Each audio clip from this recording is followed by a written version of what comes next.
Olá, amigo. Seja bem-vindo. Eu sou o professor Moreno e você está ouvindo o Noites Gregas, este podcast dedicado aos mitos e às narrativas que herdamos do mundo antigo. Salve, ouvinte do podcast. Feliz ano novo para você. Começando os trabalhos de 2026 com o primeiro episódio do Noites Gregas. Eu já disse e repito aqui que esse é um ano muito especial, porque neste ano nós vamos falar dos grandes retornos, dentre eles a Odisseia, que é a história do retorno de Ulisses, que, aliás, é a história que o professor Moreno mais gosta de narrar. Então vai ser especial para vocês e para a gente também. E, aliás, para quem quiser se adiantar, eu lembro que no curso Mitologia na Arte, para apoiadores da modalidade Deus, nós temos um módulo completo sobre a Odisseia. O professor Moreno narra o mito e, como é em vídeo, a gente também aproveita para mostrar as obras de grandes artistas que buscaram representar as histórias da mitologia.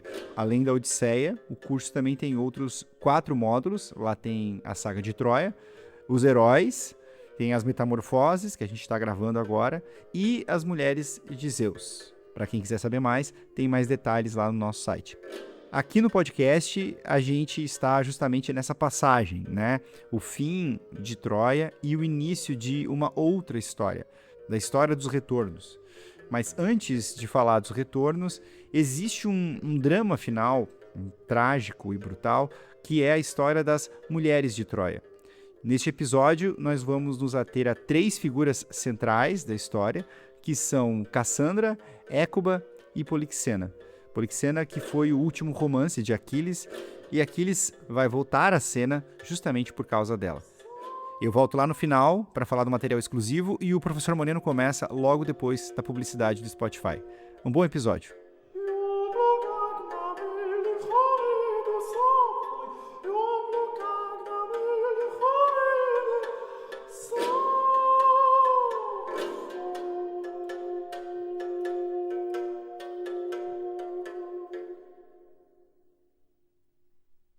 No episódio passado, nós encerramos com a trágica e dolorosa morte de Príamo.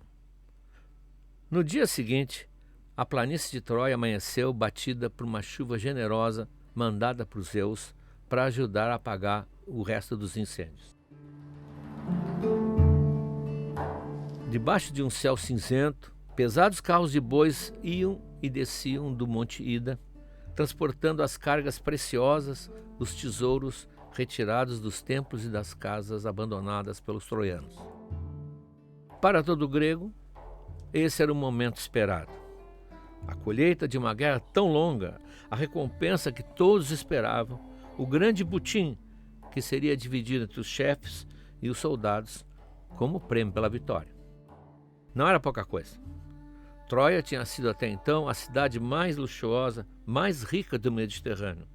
E todos aguardavam a hora da partilha, certos que dessa vez não iam voltar para casa, como dizia minha avó, com as mãos abanando. Iam voltar cheios de riqueza. Das encostas do monte desciam os rebanhos, tangidos pelos pastores. Era um gado muito gordo, o gado de Príamo, e ovelhas lanudas. E eram recolhidas lá fora da muralha, numa espécie de estábulo ou de cercado, construído exatamente para esse fim. Depois é que seria feita a partilha. Os soldados andavam pelas ruas examinando casa por casa, palácio por palácio, recolhendo tudo que tivesse algum valor para formar o conjunto que seria depois dividido. Na planície, ao lado do curral dos animais, foram demarcados vários locais específicos para que depositassem neles tudo que fosse recolhido. No setor destinado aos armamentos, logo se formou um grande monte de armaduras, de escudos, de capacetes, de lanças, de espadas. Na seção, vamos dizer assim, de luxo e de ostentação, aliás, valores em que a elite troiana superava de muito longe os próprios gregos, que sempre levavam uma vida frugal e se vestiam de maneira simples, que pareceriam mendigos ao lado de qualquer nobre da corte de Príamo. Aliás, lembrem que quando Paris se apresentou em Esparta, diante de Helena, ele fascinou todo mundo com a maneira como ele se vestia, com a sua atitude, com o colorido do manto, com sandálias requintadas, com brincos de ouro nas orelhas, com perfume, ele era o típico representante da elite troiana, que hoje seria facilmente aceito, por exemplo, no Brasil, em Búzios ou em Trancoso.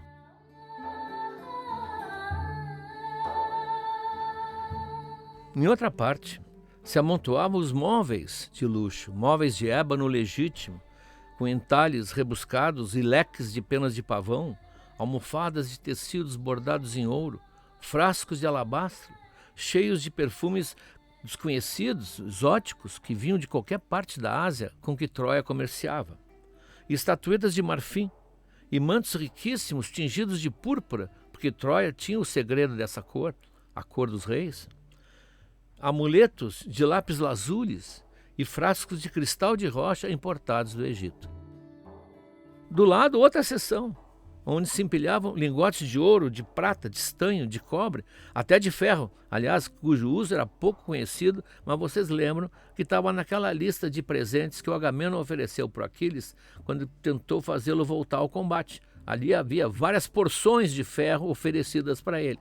Embora a Grécia naquela época não soubesse ainda usar o ferro, estava ainda na idade do bronze. E joias. Num grande baú de madeira, amontoavam-se colares, diademas, coroas, pulseiras, broches, fivelas de ouro ou de prata, muitos deles cravejados de pedras preciosas. Era um tesouro impressionante, mas o valor de tudo isso junto, tudo isso somado, não se comparava ao valor das mulheres troianas, que estavam encerradas num outro cercado especial junto à praia, exaustas de tanto chorar, com os rostos desfigurados pela dor e pela fumaça negra dos incêndios.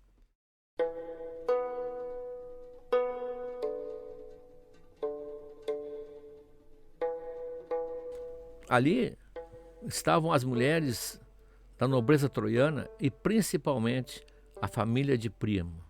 As famosas filhas de Príamo, todas tão belas, e as noras de Príamo, aliás, uma delas, Helena de Troia, todas estavam aterrorizadas, mudas, aguardando a hora temida que ia ser a partilha delas. Como animais numa exposição de gado, elas ficavam aguardando o momento em que ficariam sabendo para que terra desconhecida elas iam ser levadas, o que elas teriam que fazer e de que mulheres elas passariam a ser escravas, porque esse seria o seu destino a partir daqui.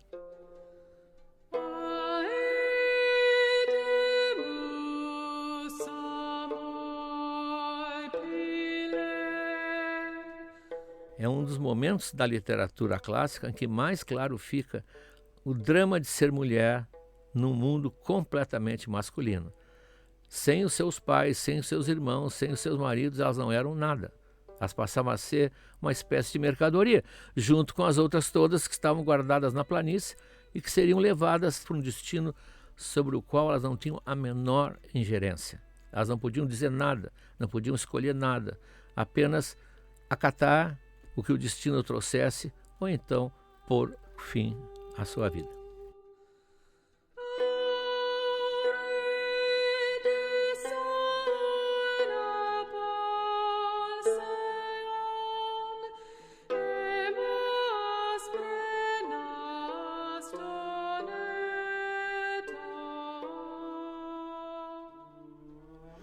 Esse era o terrível costume da época.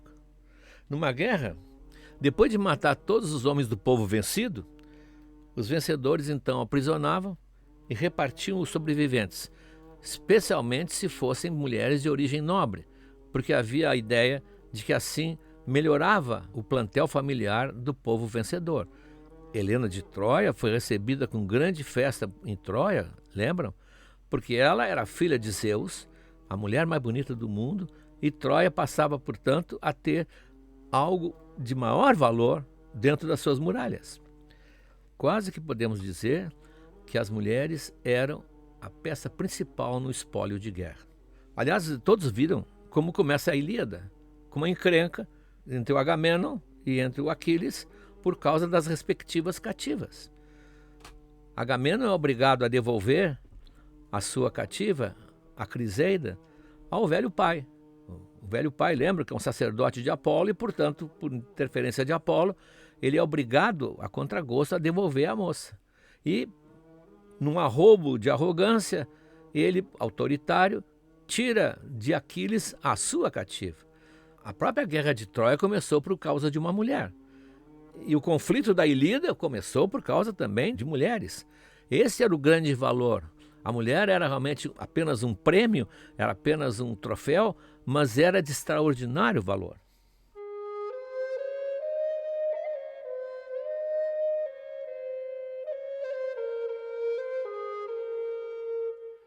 Pois ali estavam as troianas, totalmente indefesas, depois de ver todos os homens da sua família morrerem debaixo de seus olhos.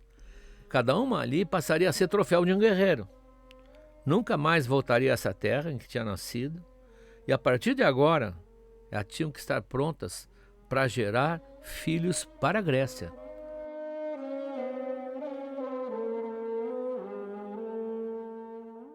Da família do Príamo, estavam ali a rainha, Écuba, rodeada, se agruparam em torno dela, evidente, a filha Polixena e a sua nora, Andrômaca.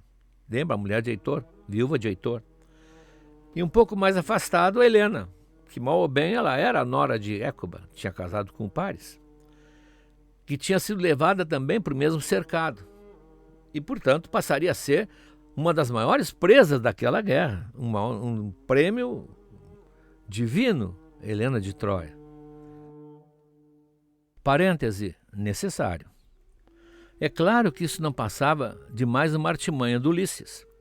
Ele tinha percebido que seu amigo Menelau continuava apaixonado pela esposa.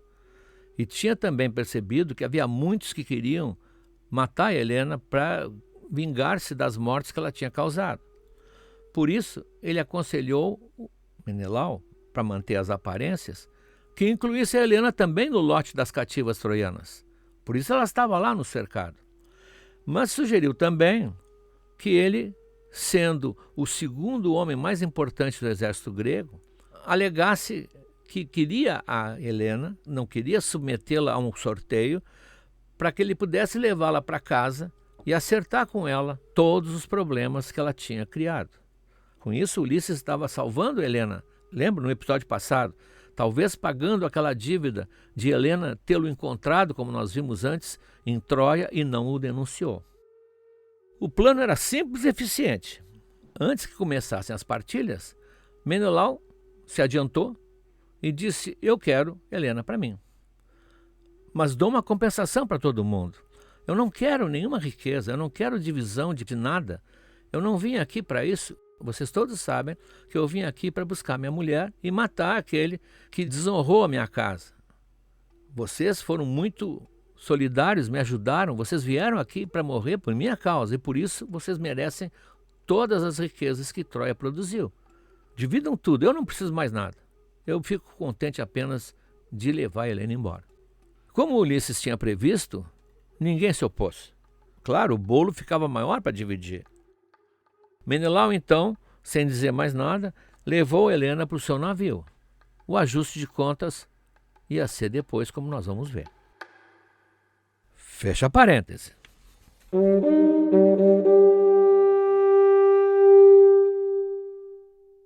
Daquele grupo estavam ausentes duas outras filhas de Príamo, Laódice e a nossa velha conhecida Cassandra. Por que não estavam ali? Laódice sempre foi apontada como a filha mais charmosa, mais atraente de Príamo. Ela estava casada, agora estava viúva, porque seu marido tinha morrido no combate. Mas ela não estava ali, junto com as outras, porque ela já tinha descido ao Hades. Ela já tinha descido ao mundo dos mortos, por decisão própria. Naquela noite que Troia começou a incendiar e os inimigos corriam já próximos às portas do palácio, ela percebeu que não haveria solução. Ela viu que ela tinha como destino ser uma prisioneira de alguém e ser uma escrava sexual de alguém durante toda a sua vida restante. E ela não admitiu ser capturada. Então, desesperada, mas com firmeza, ela levantou as mãos para o céu e implorou que alguém no Olimpo se apiedasse dela e a levasse embora, que terminassem com a vida dela ali e que a deixassem voltar àquela terra, a terra onde Ílion criou a cidade de Troia, a terra dos seus avós, a terra em que ela nasceu e cresceu, que ela voltasse de novo ao seio, na verdade, da Mãe Terra. Algum deus deve ter ouvido, não se sabe quem, a narrativa não menciona, e abre-se um rasgo no chão, e ela é precipitada nesse rasgo, na frente de muita gente que viu acontecer, e desaparece para sempre, em paz, para o esquecimento. E a Cassandra?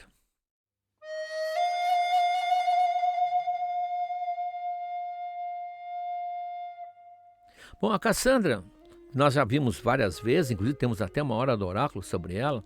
A Cassandra, ela teve aquela infelicidade de ser bonita demais e atrair Apolo, que ela recusou. E ao recusar ser possuída por Apolo, ela recebeu aquele castigo terrível. Ela era vidente, ela tinha o dom da previsão, mas ele a condenou a que ninguém jamais acreditasse nela. Isso foi examinado demoradamente naquela hora do oráculo. Ela vivia sabendo o que ia acontecer e ninguém dava bola ao que ela dizia. Então ela, nesse momento, sabia o que ia acontecer e tenta escapar, porque todas as mulheres iam ser capturadas, todas as mulheres iam ser poupadas, que tinha esse problema, eram poupadas porque eram presas valiosas. Ela tenta fugir a esse destino, refugiando-se no templo de Atena.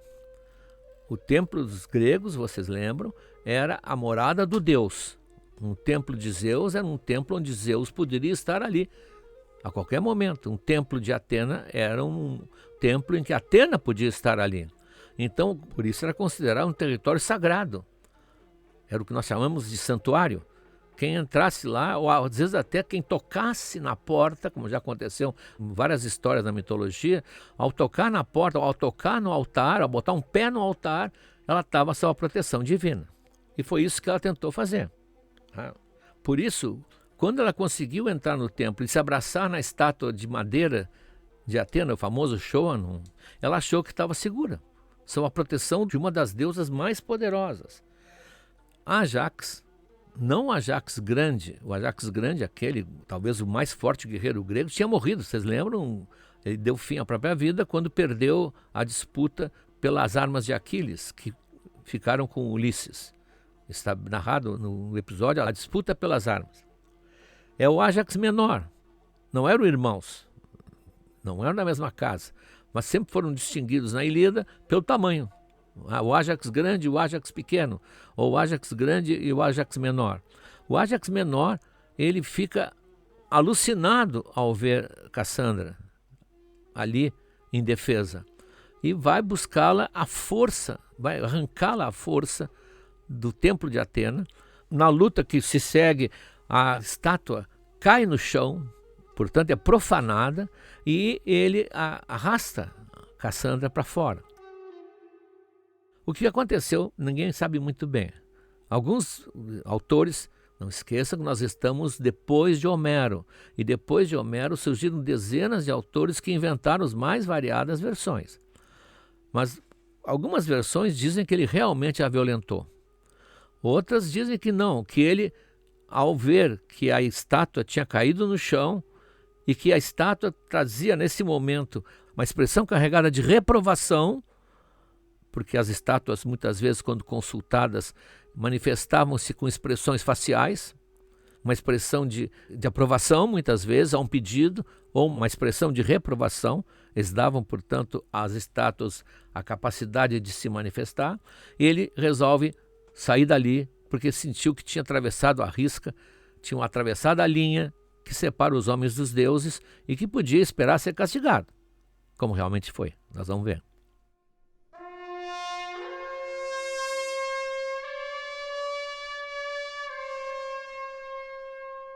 Seja como for, é significativo que na hora de fazer a partilha das cativas, como nós vimos, assim como Menelau se antecipou, o irmão dele, que é o mais poderoso do exército, Agamenon, também se antecipou. Ele saltou na frente, já que ele era o rei de todos eles, e disse que queria requisitar para ele Cassandra. Estranha a escolha, depois do que aconteceu no templo. Um autor da época sugeriu que, na verdade, essa história do Ájax, da violência de Ájax, de ter violado a pobre Cassandra, era uma notícia falsa que ele plantou, uma velha fake news, para que com isso ninguém tentasse reivindicar a Cassandra antes que ele tivesse certeza que ficava com ele. Porque Agamenon era obcecado por Cassandra. Ele queria realmente conviver com a Cassandra. Ele queria levá-la para casa como concubina, deixá-la ao lado da mulher dele, a Clitemnestra. Claro que isso não vai acontecer, como nós vamos ver, porque a Clitemnestra vai dar cabo dos dois. Mas a ideia dele era realmente de um homem apaixonado. E ele não sabe, mas a Cassandra sabe, que ele está levando junto com ele a causa de sua morte.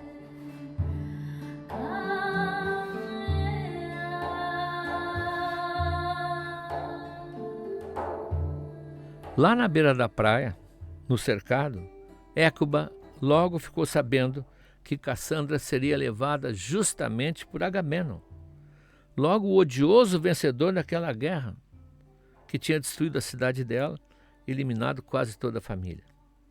Era mais um golpe do destino, entre tantos, coitada, não sabia, que ela ainda ia receber. Mas ela não teve nem tempo de se lamentar, porque uma notícia ainda mais terrível estava por vir. Era Aquiles que voltava do túmulo para arrebatar Polixena, sua filha caçula.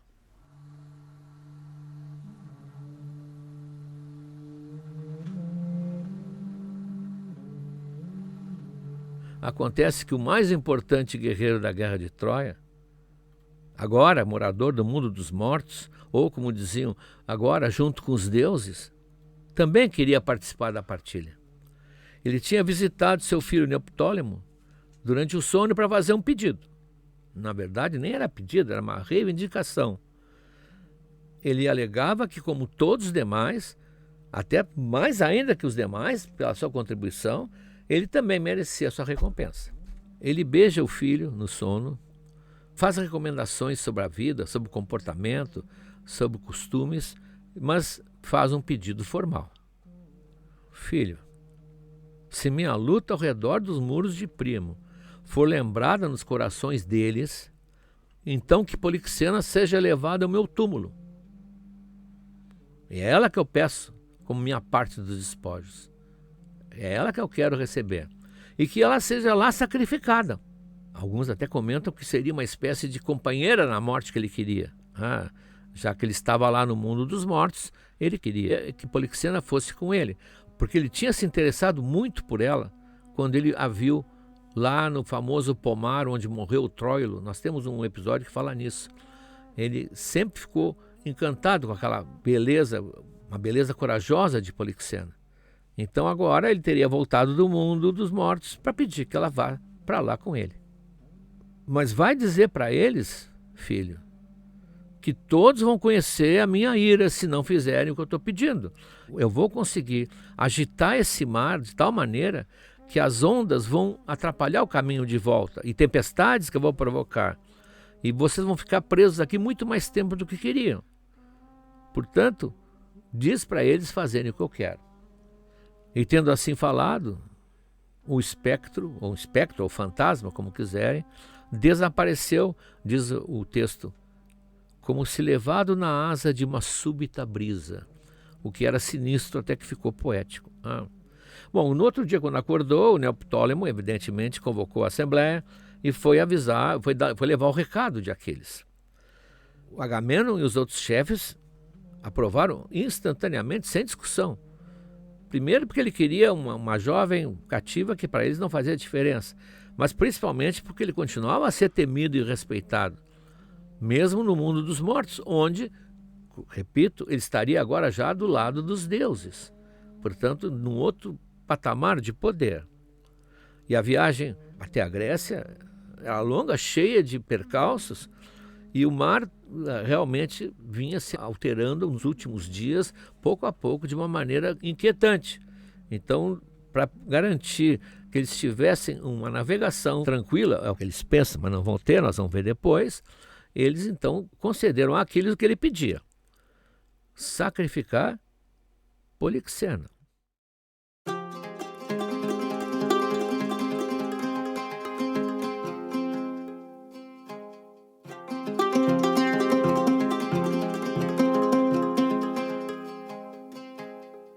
A jovem foi arrancada dos braços de Écuba, que tentava desesperadamente entender o que estava acontecendo e impedir que acontecesse qualquer coisa. Evidentemente, ela não tinha forças. Repito, eram completamente impotentes naquela cerca, como ovelhas. Elas estavam ali dentro. A moça era corajosa, aliás, Aquiles tinha notado isso e isso o tinha atraído. Ela tinha a dignidade de uma pequena rainha. Ela sabia que ia ser sacrificada e encaminhou-se para o local com grande dignidade, pedindo que não a segurassem, que não a conduzissem, que não precisava. Eles a levaram para um local distante dali, para a pequena colina onde Aquiles tinha sido enterrado. Vocês lembram do funeral de Aquiles? Então lá é que ela seria sacrificada, até para que seu sangue embebesse a terra debaixo da qual estava o Aquiles. O próprio Neoptólemo, que aliás termina a saga de Troia como uma figura sanguinária, que matou o primo a sangue frio, um ancião que merecia ser poupado, o próprio Neoptólemo é que vai ser o executor. Tinha sido o carrasco de primo, agora ia ser o carrasco da filha.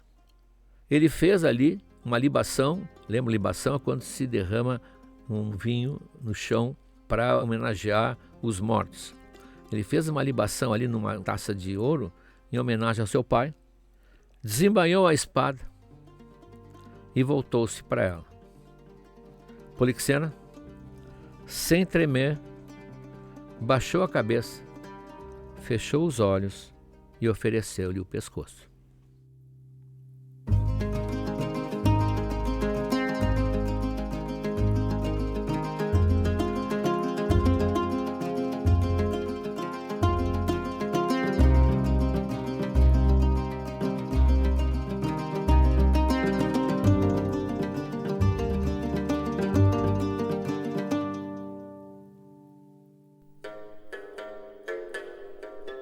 No material exclusivo deste episódio, além daquela seleção de imagens que a gente sempre prepara para ajudar a visualizar os mitos, a gente separou 3 textos que ilustram esse clima de fim de festa trágico em Troia.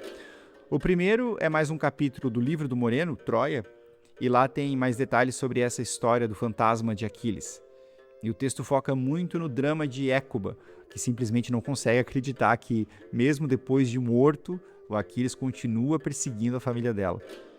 Depois, a gente selecionou um trecho da peça Écuba, do Eurípides, justamente no momento em que o arauto grego, chamado Taltíbio, volta lá do local do sacrifício da Polixena para contar à rainha, a mãe dela, a Écuba, como foi que a filha dela morreu. E é um relato muito forte, porque mostra que a Polixena não morre como uma vítima indefesa.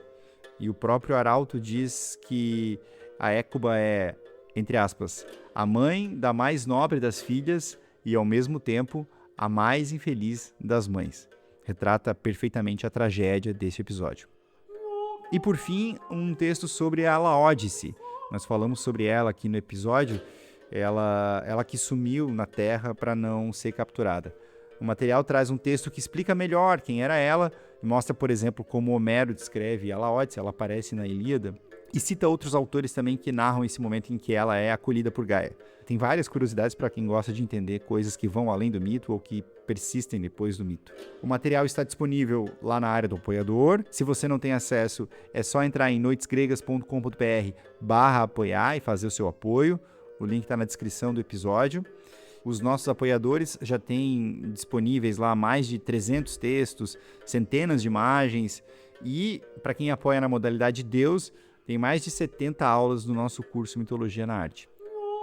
Como você sabe, o Noites Gregas só existe por causa desse apoio, então a gente agradece muito a toda a nossa comunidade de apoiadores. Sem vocês, esse podcast não seria possível. Até o próximo episódio.